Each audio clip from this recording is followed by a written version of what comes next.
todos, bienvenidos al capítulo número 27 de Nutriendo Mentes. Me encuentro como todos los capítulos con Constanza, con Coti. Y hoy, justo en el día, jueves 14 de noviembre, queremos, como vieron en el título de este capítulo, hablar un poco de el azúcar y qué enfermedad se relaciona con el azúcar. Tenemos a la diabetes y hoy estamos en el Día Mundial de la Diabetes y bueno, nos interesó porque claramente es una enfermedad que es crónica, que sabemos que hay cada vez más estadísticas, más gente que la padece. Y nos pareció súper importante hacer un pantallazo de lo que es la enfermedad y obviamente nuestro punto de vista nutricional. Claro, es algo que de repente empezamos a escuchar mucho y dicen que hay mucha diabetes, todo el mundo tiene diabetes. Entonces explicar por qué está sucediendo esto. La diabetes es una enfermedad que tiene años, ¿sí? Después vamos a contar un poco la historia, pero de repente tenemos unos patrones alimentarios en nuestra cultura, ¿sí? Que esto igualmente lo vemos a nivel global, no solamente en Argentina, que está cambiando. Estamos yendo de la alimentación un poco más natural hacia una alimentación que está caracterizada por la presencia de ultraprocesados. Entonces tenemos alimentos que tienen excesos de calorías, excesos de sodio, excesos de azúcares y cada vez se le ofrecen a niños más pequeños. Claro, eso tenemos un par de estadísticas que van a contar un poquito sobre eso.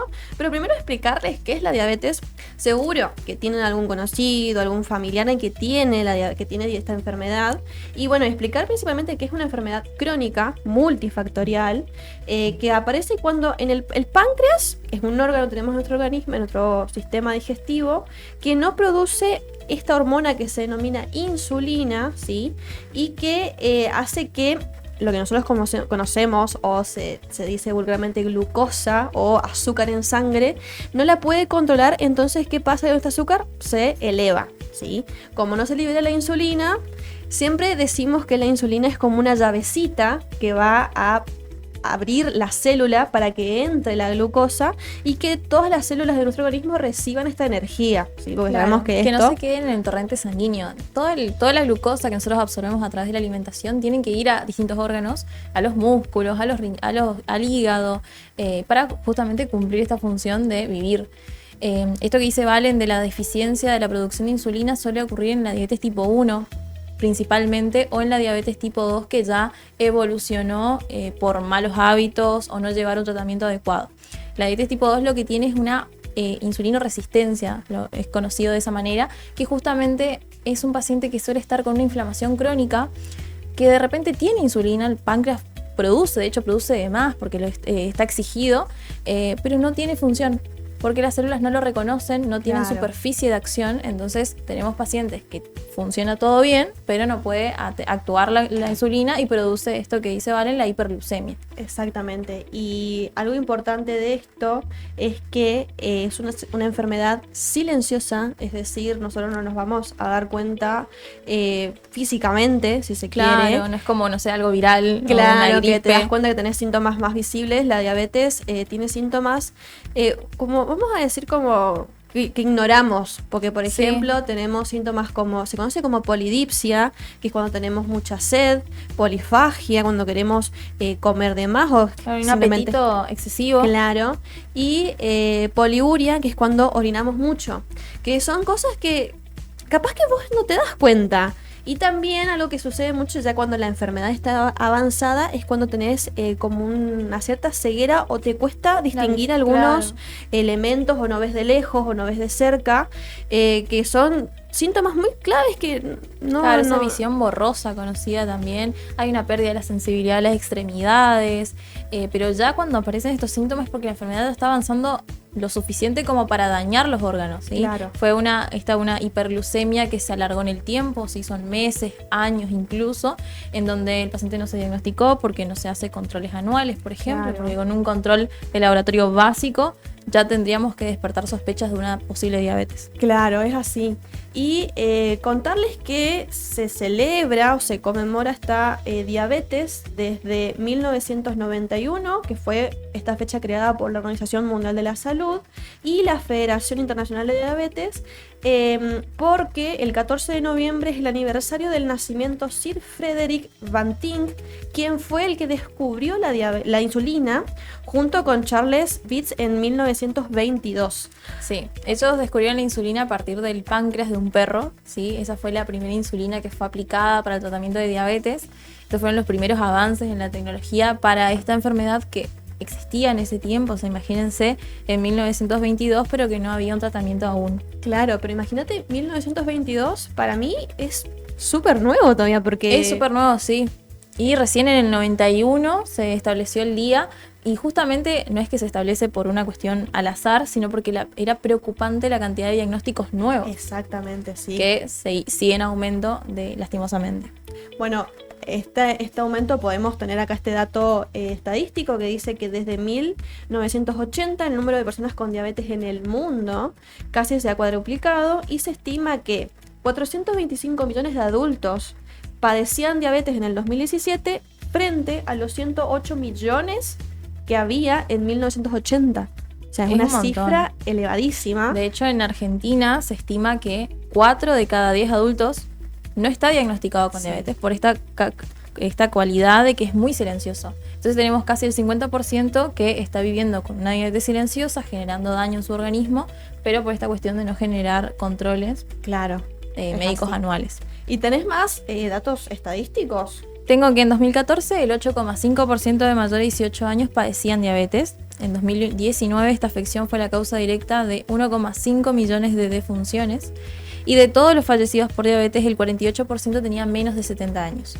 Además, otras 460.000 personas fallecieron a causa de la nefropatía diabética, que es una complicación muy alta. Acá en Posadas, chicas, nuestras compañeras que fueron al Instituto de Nefrología, vieron que la prevalencia de complicaciones en cuanto a riñones eran por causa diabética. Obviamente, tratamientos que no se están llevando a cabo y son personas que no hacen caso a los buenos hábitos alimentarios, a la metformina o el tratamiento farmacológico que esté indicado. Además, entre 2000 y 2019 las tasas de mortalidad por diabetes normalizadas por edades aumentaron un 3%. ¿Sí? Y en los países de ingresos medianos o bajos, la tasa de mortalidad por diabetes aumentó en un 13%. O sea, hubo un aumento bastante interesante. Y lo que vemos actualmente es que cada vez en edades más jóvenes. Antes se hablaba de que la diabetes, que esto es un mito de repente, que la diabetes solamente se presentaba en personas mayores de 40 años. Que es cierto, antes era así, pero de repente estamos viendo a adolescentes, a jóvenes adolescentes en edades de preadolescencia, 13, 12 años, con diabetes tipo 2. ¿Qué pasa? Acá está bueno hacer la diferencia porque sabemos que existe, más adelante vamos a hablar igual de la diabetes tipo 1, que es, digamos, una diabetes infanto-juvenil, que se da en estas edades tempranas, desde que, no sé, yo sé que hay mucha gente que tiene meses, o sea, los niños tienen meses de edad, o a veces se da al año, y esto son insulinodependientes, más que nada porque ellos tienen que recibir una dosis de insulina porque su páncreas tiene una enfermedad, es una enfermedad autoinmune, es decir, el páncreas no reconoce las células que produce todo esto que es insulina y demás, entonces tiene que inyectarse. Claro. Y esta es una patología común en estos niños, en estos jóvenes. Pero ¿qué pasa? La diabetes tipo 2, que es la que tiene que ver con la obesidad, con el sedentarismo, con la mala alimentación, se está viendo más en edades tempranas. Y eso es lo que preocupa. Y por eso también está bueno hacer esta diferenciación. Sí, totalmente. La diabetes tipo 2 está muy relacionada con los hábitos alimentarios y un porcentaje menor en el factor genético. A veces dicen, bueno, yo tengo diabetes porque mi papá tiene diabetes o mi mamá tiene diabetes. Y como siempre hablamos de la carga genética, es un predisponente, pero no es la causa segura. Es decir, si vos tenés una predisposición genética, si uno se cuida, lleva hábitos alimentarios correctos, actividad física todos los días, es probable que nunca despierte esa diabetes. Pero a mí me pasa, por ejemplo, que mi mamá descubrió que era diabética después de tenerla a mi hermano. Tengo un hermano más chico que obviamente ella hizo, o sea, se acuerda así levemente de que hizo una diabetes gestacional, pero claramente... ¿Ese es otro tipo de diabetes? Sí, ese es otro tipo de diabetes que se da, en el embarazo, durante la gestación, pero después remite después que el bebé nace, ¿sí? Hoy en la mayoría de los casos, sí. Sí, hoy escuchamos, por ejemplo, una doctora, la doctora Enríquez Natalia, que es diabetóloga. Ella contaba que una vez que la madre da a luz, a los 40 días tiene que hacerse una curva de glucosa, que es uno de los métodos diagnósticos, para ver si esta diabetes gestacional no se volvió diabetes tipo 2 de forma permanente también, sí. Bueno, y a mi mamá le pasó eso, obviamente en que mi mamá, no sé si desconocía o simplemente por hechos de la maternidad que no se fue a controlar, y ella tuvo esta diabetes, obviamente se enteró años después, porque obviamente se dio cuenta de que no veía de lejos, tenía mucha sed, y bueno, ella quedó con la diabetes tipo 2 ahora, pero obviamente ahora la actividad física y la alimentación son sus pilares, ¿sí? Totalmente. De hecho, es algo que siempre se habla, que la diabetes es una enfermedad crónica. Sobre todo hablando de la diabetes tipo 2, es una enfermedad crónica, pero con buenos hábitos alimentarios. Y se ha visto ya pacientes que llevan la actividad física tan rutinaria, una buena alimentación, no una alimentación muy loca, si se quiere, sino que son los hábitos o las recomendaciones que siempre se dan en el área de nutrición, y empiezan a necesitar menos dosis de metformina, que es un hipoglucémico oral. O incluso dejan de tomar la pastilla por indicación de sus diabetólogos, porque ya no es necesario. Es así. Y está muy bueno esto que decís también de la actividad física, que a veces uno se pone a pensar, dije, no tengo que ir a un gimnasio, no tengo que... Simplemente el hecho de salir a caminar, no sé, salir a caminar con tu hijo, con tu amiga, si tenés ganas, obviamente que está recomendado lo que es entrenamiento funcional, si tenés ganas podés ir al gimnasio, podés hacer zumba, natación, es una muy buena idea. Es simplemente buscar lo que te gusta, que es algo que siempre repetimos, de elegir algo que te haga sentir bien y no sentirte obligado a hacer la actividad física, pero sí es un aliado. Un aliado de esta enfermedad. Y de muchas, porque cuando hablamos de diabetes está muy relacionado al síndrome metabólico, también, que es esto de que siempre llega el paciente diabético y tiene otra enfermedad o una comorbilidad, muchas veces se llama así, que es o tiene el colesterol alto, que es una dislipemia, o tiene los triglicéridos altos, o tiene la circunferencia de cintura muy elevada, entonces hay un riesgo cardiovascular. Puede tener, por ejemplo, obesidad, puede tener hipertensión. Entonces todo este cambio de hábitos, o empezar desde ahora, va a disminuir el riesgo de padecer eso. Es así, y como decía, yo sé que tengo este gen predisponente, ¿no es cierto? Pero ya hacer actividad física y comer bien, que es algo que intento siempre, sé que se puede retrasar o nunca despertar la patología. Claro. Así que es muy importante esto también de conocer, si sos hija, sobrina, prima, ver los antecedentes de tu familia, porque, por ejemplo, mi mamá no se acuerda qué familiar de ella cree que su abuela tuvo diabetes y recién en su generación se despertó porque su mamá no tenía diabetes. Entonces, tener en cuenta estos datitos, ¿viste? Que claro, son a veces que no estamos acostumbrados a preguntar, pero está bueno saber estos antecedentes. Tener un poco en cuenta, y ahora estamos hablando de diabetes, pero lo mismo pasa con la hipertensión, con algún evento cardiovascular como un paro o un ACV. Toda esta información es súper importante a la hora de hablar de salud, siempre desde la prevención. Claro, es así. Y sumando un poquito a los síntomas que dijimos al principio, que era la polidipsia, poliuria y polifagia, que son conocidas como las 3P o la triada diagnóstica, que en base a esto más una curva de glucemia, como una curva de glucosa, como habíamos dicho, se suma también esto de el cansancio, la astenia, la fatiga muscular, también la pérdida de peso, pero la pérdida de peso es como más común en la diabetes tipo 1 o si la diabetes tipo 2 está muy avanzada. Sí, y sobre todo esta característica de pérdida de peso se da en la parte muscular. Se pierde masa muscular y es por esto que está caracterizado por la fatiga, la astenia, el cansancio precoz en edades jóvenes sobre todo, que es como lo más raro tal vez, y es por esto, porque se empieza a perder masa muscular acompañado del sedentarismo del paciente. Claro, y algo que siempre se escucha es el pie diabético, ¿sí? Que bueno, este daño pasa en que las personas capaz se rozaron alguna partecita, usaron un calzado incómodo, y cuando se dan cuenta, como pierden esta sensibilidad, se dan cuenta que la herida ya está infectada, ya está avanzada, y vimos muchas veces esto de que te amputan un dedo, te amputan un pie. Esto se debe evitar, es prevenible, pero sí, a veces pasa que algunos pacientes no se adaptan al tratamiento también y bueno, tienen estas consecuencias que bueno, son bastante graves. También este año hay un lema, siempre todos los años de estas semanas de concientización o días importantes de que se conmemoran ciertas patologías, se establece un lema a nivel mundial. Este año es bienestar y diabetes, porque justamente vamos a hablar del paciente de forma integral, no únicamente hablar de la dieta o no únicamente hablar del control de la glucosa, sino hablar de la parte emocional.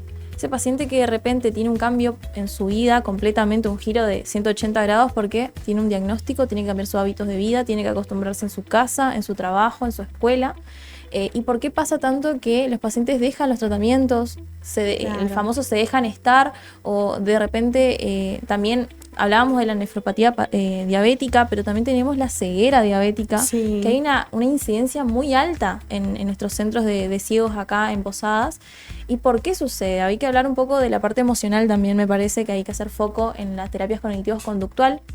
Desde el área de la psicología, obviamente, creo que es un enfoque que se necesita para poder adaptar al paciente a un cambio de vida sostenible en el tiempo. Totalmente, porque como siempre nos decían, nosotros podemos hacer un plan todo re lindo con reemplazos, con ideas de menú y demás, pero ¿qué pasa si el paciente no se adapta a esto que le decimos más allá de la educación que nosotros le damos? Sabemos que este pilar de la salud mental no está bien, del todo bien. Claro. Todo lo que nosotros hagamos capaz que no es tan funcional, capaz que no sirve, ¿sí? Claro, a veces no acepta ni siquiera que está enfermo, no acepta el diagnóstico y ni siquiera puede recuperarse del shock aún, y nosotros le estamos dando educación diabetológica que no se va a cumplir. Sí, y esto también mencionar siempre lo que es el estrés crónico, que pasa mucho, que estos son factores ambientales que también van a influir en esta patología, y saber que hay también, con la ayuda psicológica, métodos para poder disminuir este estrés. Sabemos que la actividad física también va a ayudar a reducir esto.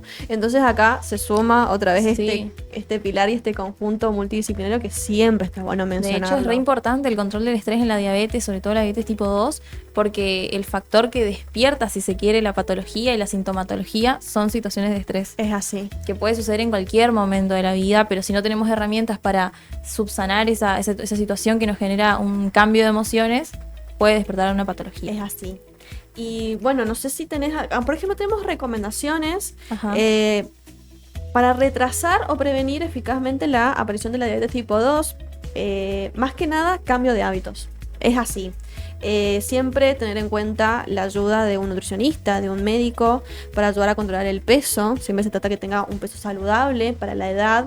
Obviamente la edad y la etapa de la vida. En caso de mujeres a veces pasa que la cuestión hormonal o este sistema hormonal también está alterado, entonces la diabetes puede ser distinta en esos casos. Y sumando la actividad física y toda esta... todo lo que tenga que ver con el consumo de alcohol y con el consumo de tabaco, también hay que intentar reducirlo, restringirlo, porque también sabemos que esto suma a la es otro patología. factor de riesgo.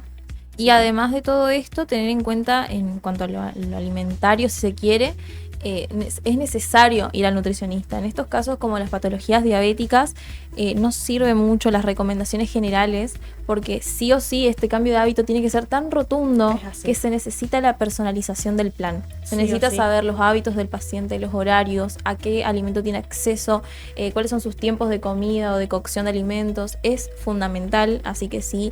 Todavía no fuiste a una atención nutricional, te lo recomiendo. Sí, hay muchas nutricionistas especializadas en diabetes, que bueno, es fundamental porque la educación diabetológica es la base del tratamiento.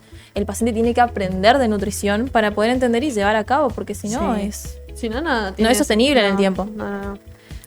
Bien. Así que bueno, en cuanto al diagnóstico, no sé si queremos hablar algo. Esto, si bien lo hace la parte de la medicina o el médico diabetólogo, nosotros entendemos de esto porque es necesario. Se puede hacer un diagnóstico temprano, ¿sí? Determinando las glucemias con pruebas relativamente baratas. Esa prueba anual que hacemos normalmente de rutina. Hoy, por ejemplo, tuvimos una actividad en el jardín maternal con IPS que nos tomamos la mañana de 7 a 9:30 aproximadamente, para llevar el equipo de laboratorio al jardín y ofrecer con la glucemia capilar, que es un pinchazo, saber cómo se encuentra la glucemia en ayunas. Y ahí ya despertar. Obviamente eso no sirve de diagnóstico, pero sirve como para sondeo, un sondeo de cómo está la situación en la glucemia. Si ya está un poquito elevado, te recomendamos ir al diabetólogo o al médico clínico. Es así. Bueno, obviamente hay distintos tipos de estudios de diagnóstico. Tenemos la glucemia en ayunas, que lo normal es que esté en hasta 110 miligramos de cilitro. En Argentina, en Estados Unidos, es hasta 100.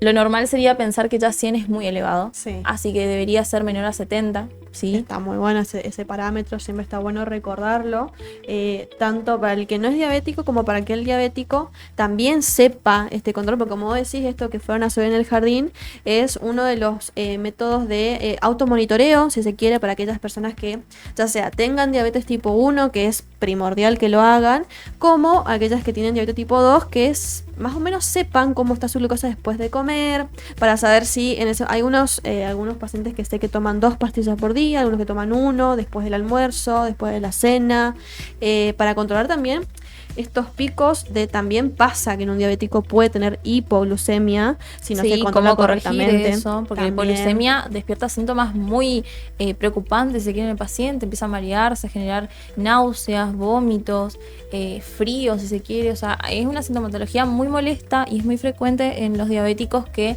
están empezando el tratamiento y todavía no saben cómo corregir la glucemia. Porque baja muchísimo la glucemia. Baja de más y produce estos síntomas. Es así.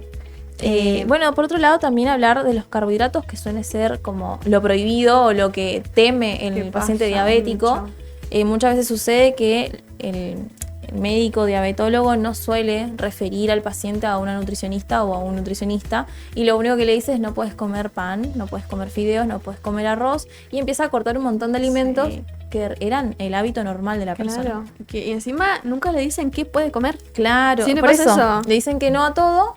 Y el paciente queda en blanco. Te juro que como lo que le pasó a mi mamá, que por ejemplo el médico clínico que la atendía a ella, le dijo, no, vos sabés lo que tenés que comer, y no le derivó al nutricionista. Yo, ¿cómo que no te derivó? Y ahí, bueno, obviamente que yo estaba en los primeros años de nutrición, y que ahí, bueno, googleando, viendo cómo puede ser, porque en ese entonces no habíamos dado todavía lo que eran las patologías, pero la presencia del nutricionista es súper esencial, porque uno de lo que venía comiendo diariamente, de golpe no tiene esta fuente de carbohidratos, que también es un mito esto de que no puedo comer harinas. Es más, se pueden incluir harinas, granos integrales, harina integral de otra manera y con otra porción. Claro, o si tal vez no tenés acceso a una harina integral, la harina de trigo refinada pero acompañada de otros nutrientes, siempre agregando verdura, agregando fruta, agregando grupos de carnes, agregando huevo. De esta manera se aumenta o se disminuye el índice glucémico, que es un tema totalmente aparte y es muy largo, pero es algo que es como una pieza fundamental, el índice glucémico y la carga glucémica en la educación diabetológica. Es así. Así que bueno, no sé si tenés algo más que agregar. Creo que con esos dimos un pantallazo de toda esta patología, que obviamente si quieren podemos seguir hablando, es totalmente larga. Tengo un dato más sobre medicamentos, así que lo voy a nombrar ahora porque en la charla de hoy quedé cortita. Si bien la metformina es el medicamento hipoglucemiante por excelencia de vía oral, hay algunos que están teniendo un poquito de más, ser más famosos actualmente, que son el Ozempic y la Wegovy, que vienen en forma inyectable, que actualmente en Estados Unidos, sobre todo porque tiene la característica de ser de venta libre, acá se necesita receta médica, está utilizando para el tratamiento de la obesidad e incluso en casos que no hay obesidad, para disminución del peso. Porque ¿qué pasa? Son análogos, o sea, su principio activo es la semaglutida, que es un análogo de la hormona GLP-1, que ¿qué produce? Esta se libera normalmente en un organismo luego de ingerir un alimento. Entonces lo que hace es producir mayor insulina, disminuir el glucagón, retardar el vaciamiento gástrico, y que esto da como resultado la disminución del apetito. Esto da como resultado la pérdida de peso. Entonces, en Estados Unidos empezaron a usar muchas famosas para la disminución de peso rápido, en semanas. Sí, vos sabés que justo lo vi otro día en un TikTok, había visto. Que Kim Kardashian, distintas personas empezaron a utilizarlo y que son de alguna manera influyentes. Entonces empezó a moverse mucho en redes sociales el hecho de cómo se consigue este medicamento, que quiero bajar de peso, que es una forma fácil, y no se habla de las complicaciones o de las reacciones adversas. Tiene estos efectos colaterales, como por ejemplo síntomas gastrointestinales, te sentís mal, te sentís con la panza revuelta, te puede generar síntomas intestinales, además de una disminución de la vitamina B12, de la vitamina B9, y también tiene contraindicaciones. Si hay una disminución en, por ejemplo, la función renal, la función hepática, tenemos funciones cardiovasculares o hipoxia, puede generar, digamos, comprometer el estado de salud del paciente, y más aún si no está para la diabetes, o sea, no está indicado. Es muy grave lo que me estás contando, porque como me decís, si allá en Estados Unidos es venta libre, ¿cuántos casos de personas que compran este producto, este medicamento? Por suerte acá en Argentina es con receta, pero también esto que circula, siempre decimos los datos que vemos en TikTok, en Facebook, en Instagram, en las redes sociales, siempre consultar con un médico, ¿no? Totalmente. No ser a veces pasa que sos impulsivo, que eso también está como digamos es muy común o muy normalizado el querer bajar de peso de forma rápida. Claro, y ahora estamos cerca del verano, que es cuando aumenta esta necesidad de muchas personas. Y bueno, lo que decía Valen, además de la receta médica, la supervisación, porque la Ozempic y tanto la Wegovy también, hay que controlar y tener vigilancia del filtrado glomerular. ¿Qué es eso? La función de tus riñones. Porque ¿qué pasa? Se demostró que estos medicamentos en ciertas personas disminuye el filtrado glomerular y genera una ineficacia en la filtración de orina. Sí. Entonces puede llegar a producirte una insuficiencia renal. Entonces es muy amplio, es muy complicado. Sí. Así que bueno, está bueno traer esta información en caso de que lo hayan pensado o que por estas cuestiones de verlo en TikTok, de verlo en Instagram, como la solución mágica para perder el peso también. Que pasa mucho a veces hay muchos influencers, obviamente sabemos que a veces los quieren vender, forma parte de una publicidad. Encima vos ves que le entró justo el vestido que usaron los premios Grammy, no sé qué. Y vos decís, yo quiero eso. No, tenemos que consultar. Nunca olvidemos ese detalle de el fundamento científico que tiene que todas estas, si se quiere, efectos secundarios o todo lo que ocurre en nuestro organismo. Claro, a veces los desconocemos. Te va dañando el estado, claro. Así que bueno, no sé si hay algo más que agregar. Creo que no hay nada más para agregar. Diabetes, creo que no hay nada más. Así que bueno, nos vemos en el próximo capítulo. Muchas gracias por vernos.